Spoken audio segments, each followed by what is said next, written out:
जब भी तुम ये अरदास करते हो ना कि हे भगवान मेरे पास बहुत पैसे हों ताकि मैं सभी सुख अपने परिवार को दे सकूं, तो ये अरदास करने के बाद और मंत्र पढ़ने के बाद ये मान लो कि मैंने तुम्हारी प्रार्थना सुन ली है और पूरे दिन में मैं तुम्हें जो भी अवसर देता हूँ ना, उस अवसर को अपने हाथ से जाने मत दो।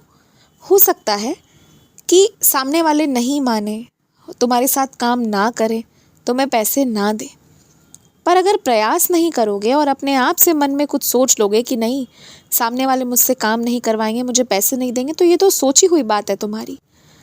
वास्तविकता में तो ऐसा होने ही नहीं देते हो तुम कि सामने वाले को मौका मिले कि वो हाँ या ना कुछ भी कह पाए। तो यहाँ तुम्हारी गलती है।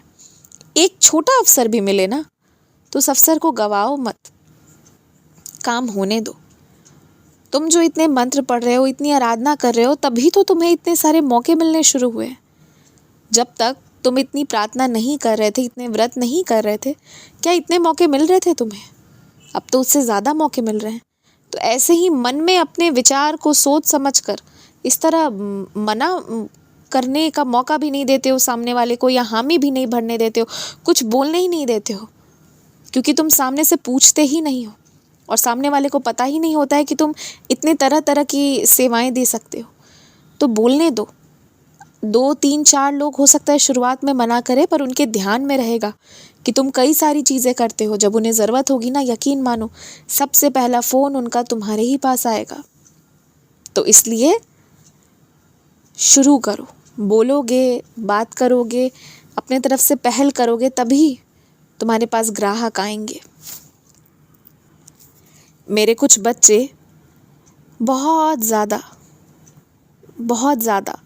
गंभीरता से सोच समझकर, जो अपनी पुरानी नौकरी जो इतने सालों की है उसे छोड़कर अब इस नई जगह पर आ रहे हैं ना, एकदम से एक नई चीज़ को लेकर आ रहे हैं जहाँ भी कुछ पता नहीं है कि मुनाफा होगा कि घाटा होगा, फिर भी बस आ रहे हैं। तो मैं अपने उन बच्चों से कहना चाहता हूँ कि तुम आओ, तुम्हारी इतनी इच्छा है ना, तो तुम आओ और एकदम डरे बिना आओ और शुरू से ही एकदम लग कर, दिल लगा कर करो। बहुत तुमने किया, बहुत कुछ तुमने धन भी संचय किया है और तुम्हारे पास कला भी है। तुम वापस जब जाना चाहोगे जा भी सकते हो, परंतु तुम जहाँ आ रहे हो ना, वहाँ तुम्हारा इतना मुनाफा होगा और इतना मन लगेगा ना कि पुनः वापस जाने का तुम्हें वक्त नहीं मिलेगा, सोच भी नहीं पाओगे, क्योंकि नए चीज़ में जहाँ आ रहे हो वहाँ ही तुम्हारा भविष्य उज्जवल है। तो चिंता किए बगैर आ जाओ।